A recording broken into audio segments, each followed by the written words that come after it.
दो जर्नैलों से फड्डा महंगा पड़ गया और दो जर्नैलों और दो सहाफ़ियों के खिलाफ एक दरख्वास्त दायर हुई है कि इन लोगों ने ऑफिशियल सीक्रेट एक्ट की खिलाफ वर्जी की है। ये वही ऑफिशियल सीक्रेट एक्ट है जिसमें इमरान खान साहब अंदर हैं और कहा यह जा रहा है, तज़िया ये किया जाता है कि चंद दिनों में या चंद माह में इमरान खान साहब को फांसी की सजा या सजाए मौत सुना दी जाएगी। इतना खतरनाक है। अब इस रिडार में दो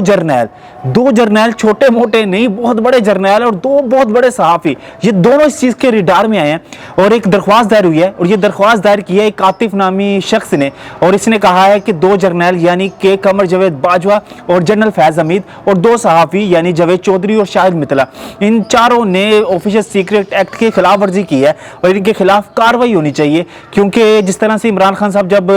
अपने सीट से उतरे हैं, वज़ीर आज़म की सीट से उतरे हैं अदम एतमाद के जरिए, तो उसके बाद उन्होंने चीखना चिल्लाना शुरू कर दिया कि मुझे बाजवा ने हटाया है, मुझे ये किया है, मुझे वो किया है, इस तरह की बातें शायद शुरू हो गई। और उसके बाद जनरल बाजवा साहब ने भी कुछ एक आधे इंटरव्यू दिए, जावेद चौधरी साहब को इंटरव्यू दिया और जावेद चौधरी साहब कहा यह जाता है कि सहाफियों की 3D 4D है ना, वो इस वजह से है कि वो इस तरह से डिटेल से अंदाजे बयान करते हैं कि बंदे को ऐसे लगता है कि बंदा उस जगह पे मौजूद है कि जनरल बाजवा आए, उनकी अहलिया आई और उनकी अहलिया की ये मदाखलत और इस तरह से गेट तक गए और बावर्ची आया, उसने अल्लाह के सामने शरबत रखा, इस तरह से बयान करते हैं कि बंदे को ऐसा लगता है कि बंदा वहां पे मौजूद है। तो कुछ इंटरव्यूज दिए जिसके बाद जावेद चौधरी और शाहिद मितला ने इस इंटरव्यू को छापा, अखबार में छापा, वेबसाइट पे छापा, उसके बाद डिटेल में इसकी वो क्या कहते हैं व्लॉग्स किए और अब उसके बाद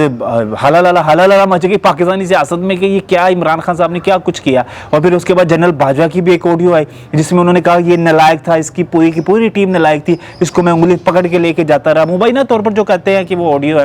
कि वो मैं उसमें था कि मैं इसको उंगली पकड़ के तो इसको लेके जाता था, हर फंड चलाने थे, ये था वो था, सारे मामलात मैं करता था और ये बस बैठ के तो कुछ भी नहीं करता था, इसको कुछ आता ही नहीं था।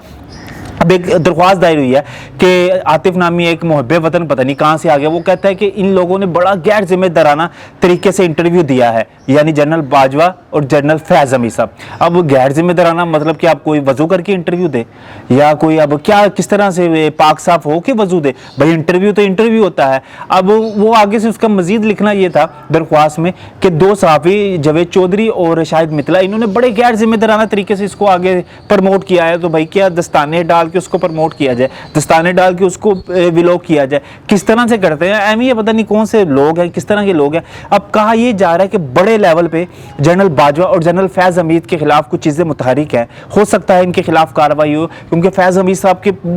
बहुत प्रेशर है। दो जर्नैलों से फड्डा महंगा पड़ गया और दो जर्नैलों और दो सहाफ़ियों के खिलाफ एक दरख्वास्त दायर हुई है कि इन लोगों ने ऑफिशियल सीक्रेट एक्ट की खिलाफ वर्जी की है। ये वही ऑफिशियल सीक्रेट एक्ट है जिसमें इमरान खान साहब अंदर हैं और कहा यह जा रहा है, तज़िया ये किया जाता है कि चंद दिनों में या चंद माह में इमरान खान साहब को फांसी की सजा या सजाए मौत सुना दी जाएगी। इतना खतरनाक है। अब इस रिडार में दो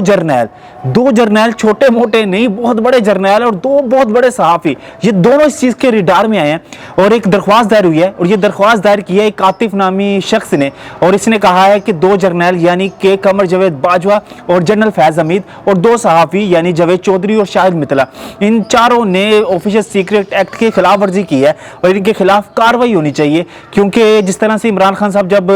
अपने सीट से उतरे हैं, वज़ीर आज़म की सीट से उतरे हैं अदम एतमाद के जरिए, तो उसके बाद उन्होंने चीखना चिल्लाना शुरू कर दिया कि मुझे बाजवा ने हटाया है, मुझे ये किया है, मुझे वो किया है, इस तरह की बातें शायद शुरू हो गई। और उसके बाद जनरल बाजवा साहब ने भी कुछ एक आधे इंटरव्यू दिए, जावेद चौधरी साहब को इंटरव्यू दिया और जावेद चौधरी साहब कहा यह जाता है कि सहाफियों की 3D 4D है ना, वो इस वजह से है कि वो इस तरह से डिटेल से अंदाजे बयान करते हैं कि बंदे को ऐसे लगता है कि बंदा उस जगह पे मौजूद है कि जनरल बाजवा आए, उनकी अहलिया आई और उनकी अहलिया की ये मदाखलत और इस तरह से गेट तक गए और बावर्ची आया, उसने अल्लाह के सामने शरबत रखा, इस तरह से बयान करते हैं कि बंदे को ऐसा लगता है कि बंदा वहां पे मौजूद है। तो कुछ इंटरव्यूज दिए जिसके बाद जावेद चौधरी और शाहिद मितला ने इस इंटरव्यू को छापा, अखबार में छापा, वेबसाइट पे छापा, उसके बाद डिटेल में इसकी वो क्या कहते हैं व्लॉग्स किए और अब उसके बाद हलाला मच गई पाकिस्तानी सियासत में कि ये क्या इमरान खान साहब ने क्या कुछ किया। और फिर उसके बाद जनरल बाजवा की भी एक ऑडियो आई जिसमें उन्होंने कहा ये नालायक था, इसकी पूरी की पूरी टीम नालायक थी, इसको मैं उंगली पकड़ के लेके जाता रहा। मुबैना तौर पर जो कहते हैं कि वो ऑडियो है कि वो मैं उसमें था कि मैं इसको उंगली पकड़ के तो इसको लेके जाता था, हर फंड चलाने थे, ये था वो था, सारे मामलात मैं करता था और ये बस बैठ के तो कुछ भी नहीं करता था, इसको कुछ आता ही नहीं था। अब एक दरख्वास्त दायर हुई है कि आतिफ नामी एक मुहब्बे वतन पता नहीं कहाँ से आ गया, वो कहता है कि इन लोगों ने बड़ा गैर जिम्मेदाराना तरीके से इंटरव्यू दिया है, यानी जनरल बाजवा और जनरल फैज़ हमीद साहब। अब गैर जिम्मेदाराना मतलब कि आप कोई वजू करके इंटरव्यू दे, या कोई अब क्या किस तरह से पाक साफ हो के वजू दे? भाई इंटरव्यू तो इंटरव्यू होता है। अब वो आगे से उसका मजीद लिखना ये था दरख्वास्त में कि दो सहाफ़ी जावेद चौधरी और शाहिद मित्तला, इन्होंने बड़े गैर जिम्मेदाराना तरीके से इसको आगे प्रमोट किया है। तो भाई क्या दस्ताने डाल के उसको प्रमोट किया जाए, दस्ताने डाल के उसको विलोक किया जाए, किस तरह से करते हैं एम, ये पता नहीं कौन से लोग हैं, किस तरह के लोग हैं। अब कहा यह जा रहा है कि बड़े लेवल पे जनरल बाजवा और जनरल फैज़ हमीद के खिलाफ कुछ चीज़ें मुतहरिक हैं, हो सकता है इनके खिलाफ कार्रवाई हो, क्योंकि फैज़ हमीद साहब के ये बहुत प्रेशर है।